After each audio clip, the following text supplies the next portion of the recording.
The very first thing that we're going to look at in this course is a harmonic analysis of All the Things You Are.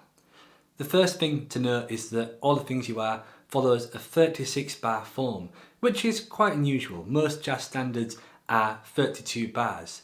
Jazz standards such as Autumn Leaves, All of Me, Misty, Fly Me to the Moon, countless others are usually 32 bars. So this one, All the Things You Are, has an additional 4 bars at the end of the last section, which gives you that slightly unusual number of bars to work with. The form is basically broken up into 4 different sections. You've got 2 A sections, you've got a bridge, and then that last section can either be thought of as a C section or a variation on the A section. And I'll get into more details about that shortly. So to begin with, the song is in the key of A flat. You actually visit 2 different key centres in the first A flat, which is one of the things that can make this song seem a little bit difficult. So in the key of A flat, the 6th chord is F minor 7, okay? So we're going to start on a 6 minor 7 chord, and we're going to play that for 1 bar. And I'm just using basic jazz guitar chords. If you need to know what any of these chords are, then please check out my free beginner jazz guitar course, which will give you all the inversions for these chords. We're not really getting into these specific chords here, although there will be some other modules that focus on chords. Okay, so 6th chord of A flat is F minor 7. We're going to have that for 1 bar. We'll then go to the 2 chord of A flat, then the 5 chord, 1 chord, 4 chord. Okay, so your first 5 bars are all in the key of A flat, F minor 7, B flat minor 7, E flat 7, A flat major 7, and then D flat major 7. From there, we use a technique called tertiary modulation, which basically means the harmony is transposing by a third. So that's common practice. Many jazz standards change key by going up or down a major or minor third. So in this case, we're going up a major third to the key of C major 7, and we're getting there via a 5-1 chord. So after D flat, we're going to play a G7 chord, then C major 7. Sometimes you'll see a full 2-5-1, so rather than a G7, you'll see D minor 7 for half a bar, G7, and then C major 7. Both of those are interchangeable really, so if you're playing one version of that and somebody else is playing another, then there shouldn't really be any problems. So from the beginning, 6, 2, 5, 1, 4, 5, 1 chord, 2 bars. That's the first 8 bars. The second set of 8 bars follows the exact same Roman numeral structure, we're just in 2 different keys. So the first 2 keys that we dealt with were A flat and C. The next 2 keys are E flat and then G. Same difference, we're going up a third, right? A flat to C is up a third. E flat to G is also up a major third. Okay, so the best thing to do is actually to work out what all those numeric values in the key of E flat are. So in A flat, just to remind you, 6, 2, 5, 1, 4. So what would be a 6th chord in the key of E flat? C minor would be the 6th chord in the key of E flat. Okay, so once you've got that C minor chord, then you would think, what's a 2-5-1 in E flat? F minor 7, B7 would be the 5 chord, then E flat major would be the 1 chord, right? So that's kind of what is going on there. So 6, 2,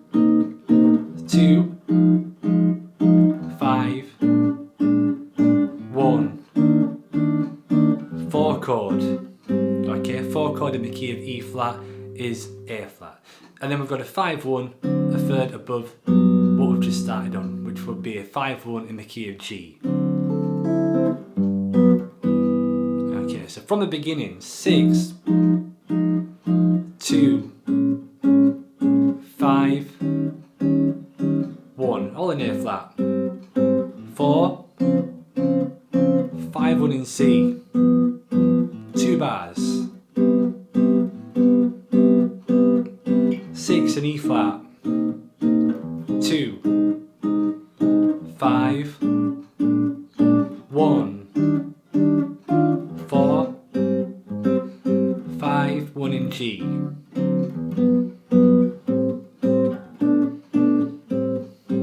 And I'm just adding these other chords there because I'm going up a harmonised major scale, which will be discussed later in the course. But if you want to keep things simple, you can just stick on G for 2 bars, which I probably should have done. Okay, once you've finished on G, you've got a 2, 5, 1 in G. This is where we're beginning the bridge. That's when we have A minor 7 for 1 bar, D7 for 1 bar, G major 7 for 2 bars, or G major 6, any kind of G major really. And then we've got this movement by a third again, but this time we're actually coming down a third. So from G, we're going down a minor third to E major. But the unusual thing about this is that rather than use traditional 2-5 extensions, meaning F minor 7, B7, then E major 7, this is commonly played as being F sharp minor 7 flat 5, some kind of B7 altered chord, and playing a B7 flat 13 there, and then an E major 7 chord, and then we usually have a 5 chord to get us back to the final A section. So the entire bridge would be a 2, 5, 1 in G, 5 chord, G major 7, 2 bars, 2 minor 7 flat 5, B7, E major 7, and then usually kind of some altered chord that would get us back into F minor 7 chord for the last section of the song.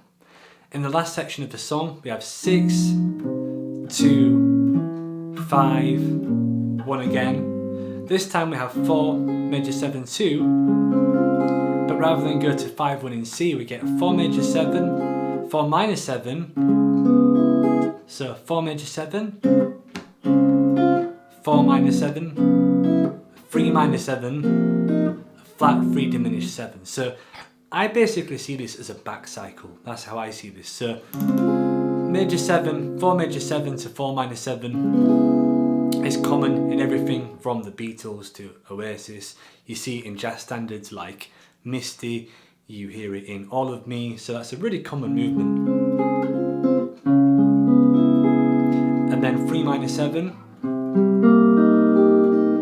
and then this flat 3 diminished 7. This entire back cycle is covered in more depth when I tell you how to improvise over it later on in the course, but just for now, 4 major 7, 4 minor 7, you've got this chromatic walk down, haven't you really? You've got a chord quality change to begin with, chromatic note that goes down, and then you can see that B diminished 7 has also been a G7 flat 13, which would mean from C minor, it's almost like a 1 to 5 relationship. That's one way you can see that. Anyway, the entire thing finishes by going 2, 5, 1 in A flat. Okay, so that's the entire chords covered. So I'll play the entire thing from the start. Feel free to play along. What I'll do, just so that everyone can join in, if the Roman numerals elude you at the minute, then I'll just call out the chords one by one so you know what they are. So first chord is F minor 7. 1, 2, 3, 4, F minor 7, B flat minor 7, E flat 7, A flat major 7, D flat major 7, G7, C major 7, C minor 7, F minor 7, B flat 7, E flat major 7, A flat major 7, D7, G major 7,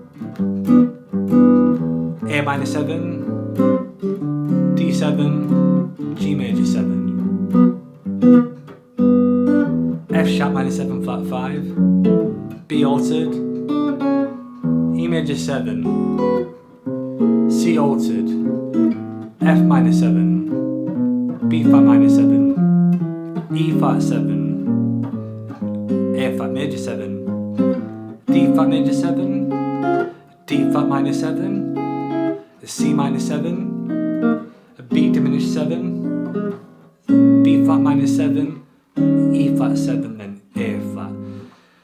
Phew, I can tell you why this is why jazz musicians call out keys in Roman numerals. It's much easier to think 6, 2, 5, 1. Okay, so you know that you want to, if you don't know that terminology, then you quickly want to try and get to that ASAP.